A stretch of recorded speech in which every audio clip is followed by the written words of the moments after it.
Hello, everyone. Welcome to Gen AI Talk in 10. I'm Brad. He's Satish. So, Satish, let's dive right in. What terminology should I be most familiar with when it comes to Gen AI? Thanks, Brad. Great question.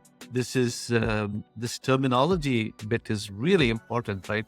We as people that serve our customers, and we have to interact with some of the AI teams, we have to know the language, and these terminologies are important for the foundation that we need, right, in order to have a good conversation and Agreed. across as credible, actually, right, Brad? So we have seen that.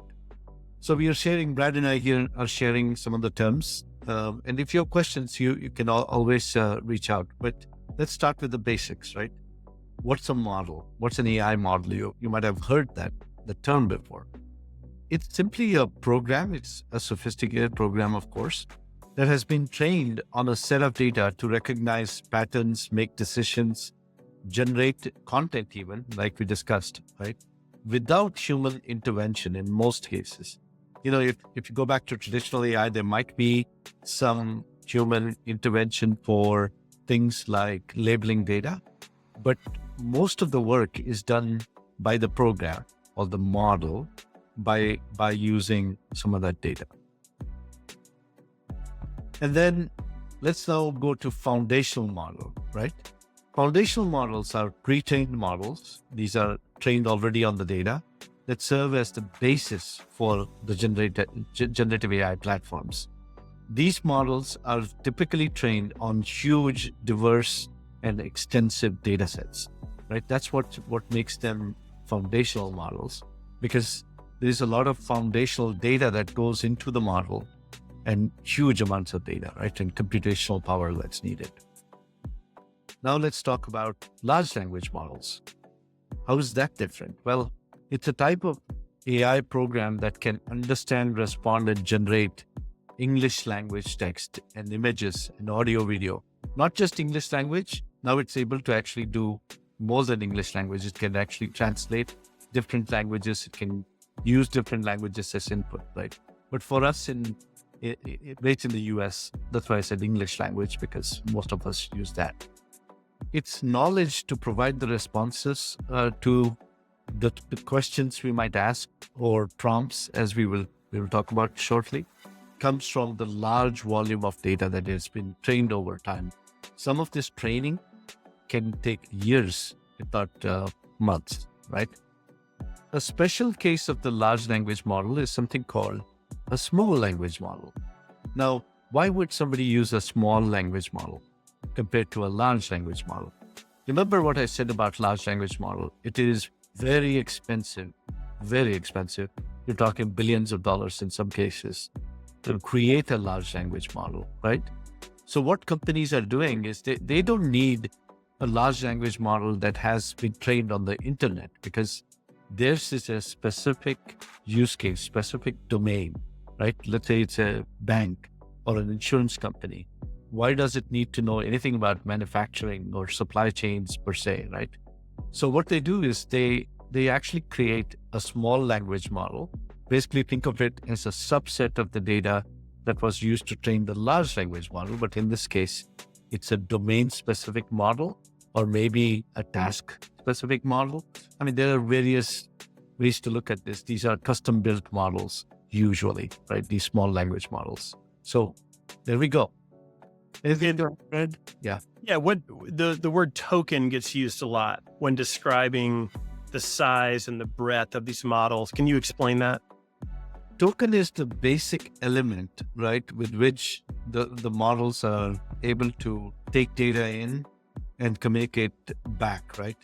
The token can be representing one word. It could represent a phrase. It could represent a sentence. You might wonder why is that, right? Shouldn't it be equivalent to something, exactly something, right? Like a word? Because keep in mind that, the AI is looking at words, sentences, phrases, all in terms of numbers, or what are called vectors. And so that the vector, and hence the token, can change, right? Based on what the actual word is, the phrase is, the sentence is, or the paragraph. Okay. And you mentioned that these models can take years in some cases to build. And part of that is the labeling of the data that is being consumed. Talk a little bit about that data labeling, what that means. Yeah. So in order for AI to predict something, right, it has to know. So let's say I am trying to predict. So let's take the example of me wanting to tell somebody if a human is smiling, or if a human, a person is sad or happy or whatever, right? I actually did this with Google's model recently, and also AWS, where I gave the model a set of images, right? And these were different images as I was laughing and crying, or acting like I was crying, and angry or sad, right? But AI doesn't recognize necessarily the difference between the faces as angry or sad or happy. What I had to do was to say, these set of images, I would pick a set of images where I was laughing, and this is me laughing, right? I would then say, these images are me sad or angry or what have you. And then when I give it a completely new image, now it's able to say, okay, this new image that Satish just gave me looks very similar to a happy image he had given me in the past, and hence predict that I'm likely happy at this point. Or if it was an angry image, then it is angry, and so on, right? So that labeling that we did before the AI was able to predict what was happening is that's the term, right? That's where it comes from. Okay. Great. So let's move on to vector database and RAG. Tell us about those terms. So I will do that. Brad, can I just also address, this has come up very often, training and tuning models. What's the difference? Sure. Right. And then prompt engineering also, before we get to vector, because databases use, we use vector databases with prompts. So let's talk about training, right? Training refers to changing the model by teaching these AI programs new ways to decide, predict, or act based on the data.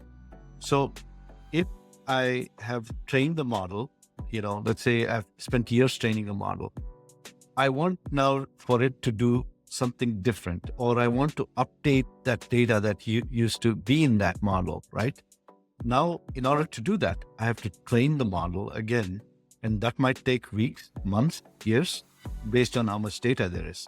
But you're actually changing the underlying data, right? And the learning that comes from that data for that AI program, and that's called training.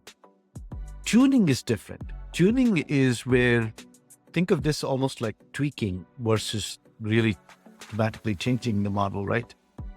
Tuning is the process where you want the model to perform better. So there are some things you do to the model, and it's probably beyond the scope of this talk, where you can tune some of the attributes of the model to address a specific need or some kind of requirement that you have as a business. So businesses do tune the models, but again, it's not something that, if you're not familiar with tuning or training, you shouldn't be doing it, right? It's usually the job of a data analyst or somebody who's familiar with models that would usually do the training or tuning. And in some cases, companies are using AI to label or train models as well, we know. Absolutely. Well, that's all the time we have. We'll pick this up in the next Gen AI Talk in 10 video, and still more terms to cover. So Satish, I'll see you next time.